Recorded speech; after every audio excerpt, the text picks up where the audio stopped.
السلام علیکم ورحمۃ اللہ وبرکاتہ۔ بسم اللہ الرحمن الرحیم۔ نبی کریم صلی اللہ علیہ وسلم کے سیرت کے حوالے سے آج ہم جانیں گے معراج کے بارے میں۔ نبی صلی اللہ علیہ وسلم کی دعوت و تبلیغ ابھی سفلتا اور ظلم و ستم کے اس درمیانی مرحلے سے گزر رہی تھی اور خطے میں دور دور تک پھیلے تاروں کی جھلک دکھائی پڑنا شروع ہو چکی تھی کہ معراج کی گھٹنا گھٹت ہوئی۔ یہ معراج کب ہوئی، اس کے بارے میں سیرت لکھنے والوں کے کتھن الگ الگ ہیں، جو یہ ہیں: 1. جس سال آپ کو نبوت دی گئی اسی سال معراج کی گھٹنا گھٹت ہوئی، یہ طبری کا کتھن ہے۔ 2. نبوت کے 5 سال بعد معراج ہوئی، اسے امام نووی اور امام قرطبی نے پرمکھتا دی ہے۔ 3. نبوت سے 10ویں سال 27 رجب کو ہوئی، اسے علامہ منصور پوری نے اپنایا ہے۔ 4. ہجرت کے 16 مہینے پہلے یعنی نبوت کے 12ویں سال رمضان کے مہینے میں ہوئی۔ 5. ہجرت سے 1 سال 2 ماہ پہلے یعنی نبوت کے 13ویں سال محرم میں ہوئی۔ 6. ہجرت سے 1 سال پہلے یعنی نبوت کے 13ویں سال ربیع الاول کے مہینے میں ہوئی۔ ان میں سے پہلے 3 کتھن اس لیے صحیح نہیں مانے جا سکتے کہ حضرت خدیجہ رضی اللہ عنہا کی وفات 5 وقت کی نماز فرض ہونے سے پہلے ہوئی تھی، اور اس پر سبھی سہمت ہیں کہ 5 وقت کی نماز معراج میں فرض ہوئی۔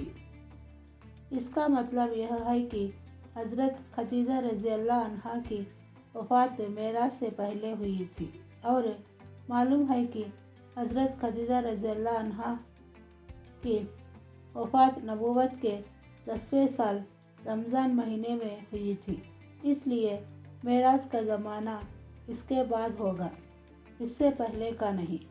باقی رہے آخر کے 3 کتھن، تو ان میں سے کسی کو کسی پر پرمکھتا دینے کے لیے دلیل نہ مل سکی۔ البتہ سورہ اسراء کے دیکھنے سے اندازہ ہوتا ہے کہ یہ گھٹنا مکی زندگی کے بالکل آخری دور کی ہے۔ حدیث کے اماموں نے اس گھٹنا کا جو وورن دیا ہے، ہم آگے ان کا سار لکھ رہے ہیں۔ ابن قیم لکھتے ہیں کہ صحیح کتھن کے انوسار اللہ کے رسول صلی اللہ علیہ وسلم کو آپ کے مبارک جسم کے ساتھ براق پر سوار کر کے حضرت جبریل علیہ السلام کے ساتھ مسجد حرم سے بیت المقدس تک سیر کرائی گئی۔ پھر آپ وہاں اترے اور نبیوں کی امامت کرتے ہوئے نماز پڑھائی اور براق کو مسجد کے دروازے کے حلقے سے باندھ دیا تھا۔ اس کے بعد اسی رات آپ کو بیت المقدس سے آسمانی دنیا تک لے جایا گیا۔ جبریل علیہ السلام نے دروازہ کھلوایا، آپ کے لیے دروازہ کھولا گیا۔ آپ صلی اللہ علیہ وسلم نے وہاں انسانوں کے باپ حضرت آدم علیہ السلام کو دیکھا اور انہیں سلام کیا۔ انہوں نے آپ کو مرحبا کہا، سلام کا جواب دیا اور آپ کی نبوت کا اقرار کیا۔ اللہ نے آپ کو ان کے دائیں اور بھاگیوانوں کی آتمائیں اور بائیں اور بھاگہینوں کی آتمائیں دکھلائی۔ پھر آپ کو دوسرے آسمان پر لے جایا گیا اور دروازے کھلوائے گئے۔ آپ نے وہاں حضرت یحییٰ بن زکریا علیہ السلام اور حضرت عیسیٰ بن مریم علیہ السلام کو دیکھا، دونوں سے ملاقات کی اور سلام کیا۔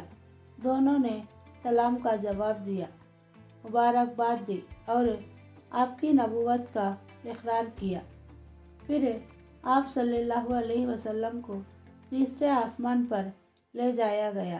آپ نے وہاں حضرت یوسف علیہ السلام کو دیکھا اور سلام کیا۔ انہوں نے جواب دیا، مبارکباد دی اور آپ کی نبوت کا اقرار کیا۔ پھر چوتھے آسمان پر لے جایا گیا۔ وہاں آپ نے حضرت ادریس علیہ السلام کو دیکھا اور انہیں سلام کیا۔ انہوں نے جواب دیا، مرحبا کہا اور آپ کی نبوت کا اقرار کیا۔ پھر پانچویں آسمان پر لے جایا گیا۔ وہاں آپ نے حضرت ہارون بن عمران علیہ السلام کو دیکھا اور انہیں سلام کیا۔ انہوں نے جواب دیا، مبارکباد دی اور نبوت کا اقرار کیا۔ پھر آپ صلی اللہ علیہ وسلم چھٹے آسمان پر لے جائے گئے۔ وہاں آپ کی ملاقات حضرت موسیٰ بن عمران سے ہوئی۔ آپ نے سلام کیا۔ انہوں نے مرحبا کہا اور نبوت کا اقرار کیا۔